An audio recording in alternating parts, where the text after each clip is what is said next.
Praise the Lord. கர்த்தருடைய பரிசுத்த நாமம் இந்த காலவேளையில் மகிமைப்படுவதாக.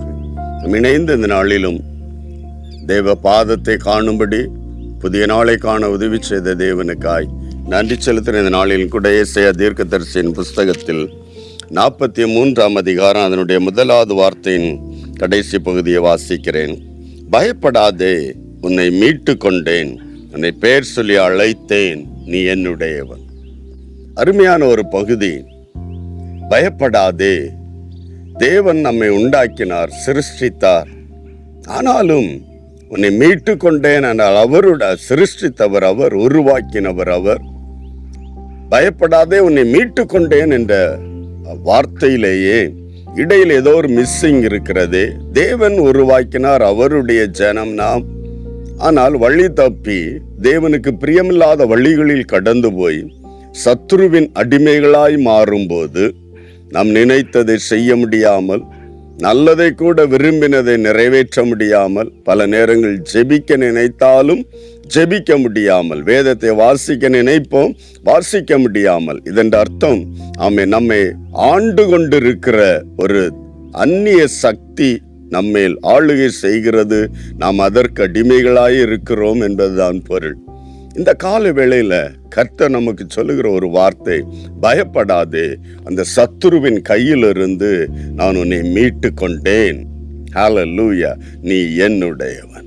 Praise the Lord. நான் உன்னை பெயர் சொல்லி அழைத்திருக்கிறேன். எவ்வளவு அருமையாக ஒரு பரலோக தெய்வன், வானத்தையும் பூமியை உண்டாக்கின கர்த்தர் ஒரு ஆமென் தெய்வ பிள்ளையோடு இந்த ஒரு வார்த்தையை அனுப்புவாரானால், ஹல்லேலூயா, ஆமென். நாம் என்னென்ன நெருக்கங்களில் கடந்து போனோமோ அந்த நெருக்கத்தை குறித்து, எதிர்காலத்தை குறித்து, நம் தொழிலை குறித்து, நம்முடைய தலைமுறைகளை குறித்து பயப்படாதே. ஆமென். அதுதானே ஹல்லேலூயா. பிள்ளைகளை குறித்து, வேலை, எதிர்காலம், நம் நினைத்த நன்மையான ஆசீர்வாதங்களை குறித்து கலக்கம், பயம். இன்றைய கால வேளையில கர்த்தர் தம்முடைய வார்த்தையின்படி சொல்லுகிற வாசனம், பயப்படாதே, உன்னை மீட்டு கொண்டேன் சத்துருவின் அடிமைத்தனத்திலிருந்து. ஆமென். நீ விரும்பினதையும் நன்மையானவைகளை செய்ய முடியாதபடி தடைப்படுத்தப்பட்ட அந்த தடைச்சுவரில் இருந்து கர்த்தர் உன்னை மீட்டெடுத்திருக்கிறார். நீ தேவனுடைய ஒரு பிள்ளையாய் மாறிவிட்டாய். ஹல்லேலூயா. ஆண்டவரை ஏற்றுக்கொண்ட ஒவ்வொரு தெய்வ பிள்ளைகளும் தேவனை அப்பா, பிதாவே என்று அழைக்கிற அந்த புத்திர சுவிகாரத்தின் ஆவியை கர்த்தர் கொடுத்திருக்கிறார். இன்றைக்கு கர்த்தர் சொல்ல, நான் உன்னை பெயர் சொல்லி அழைத்தேன், ஆமென், நீ என்னுடையவன். ஹல்லேலூயா. கர்த்தர் நம்மோடு இருக்கிற இந்த கால வேளையில ஆமென், வழி தப்பி போன தெய்வ பிள்ளைகளாயிருந்தாலும் ஆமென், ஆண்டவருடைய சன்னிதியிலே அறிக்கையிட்டு, ஆண்டவரே எனக்கு இறங்கும் என்று கூப்பிடுகிற எல்லா தெய்வ பிள்ளைகளுக்கும் ஆமென், தேவன் மீட்டெடுக்கிறார், ஆமென், ரட்சிக்கிறார். ஆமென். தேவன் தம்முடைய பிள்ளையாய் மாற்றுகிற இந்த கால வேளையில எல்லா பயத்தையும் உதறி விடுவோம். நமக்காக போராட ஒரு தெய்வம் உண்டு, நமக்காக பேச ஒரு தெய்வம் உண்டு, நமக்காக நன்மையான ஈவுகளை தருகிற ஒரு கர்த்தர் நம்மோடு இருக்கிறார். செபிக்கலாமா? சந்தோஷத்தோடு, ஆண்டவரே என்னை மீட்டெடுத்ததுக்காக நன்றி.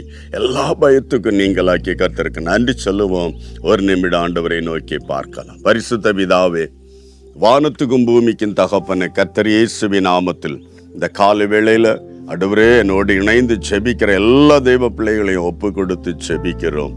ஆண்டவரே, எந்தெந்த சூழ்நிலைகளில வழி தப்பி போனது நிமித்தம், ஆண்டவரே விட்டு தூரம் போனது நிமித்தம், ஆண்டவரே வந்த வேதனைகள், திகில்கள், நெருக்கடிகள், பயத்தின் சூழ்நிலைகள் எல்லாவற்றிலும் இருந்து இன்றைக்கு இந்த பிள்ளைகளை நீ மீட்டெடுக்கிறேன் என்று ஆண்டவரே ஸ்தோத்திரம் வார்த்தையை அனுப்பி எல்லா பயத்துக்கும் நீங்களாக்கி கர்த்தர் என்னை பெயர் சொல்லி அழைத்திருக்கிறார்.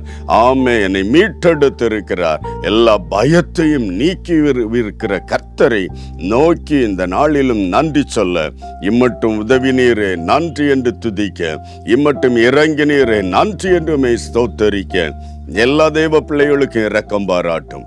ஒவ்வொருவரையும் ஒப்பு கொடுக்கிறோம். ஆசீர்வதிப்பீராக. எல்லா பயத்துக்கும் நீங்களாக்கிவிட்ட தேவனுக்காய் நன்றி என்று சொல்ல துதிக்க உதவி செய்.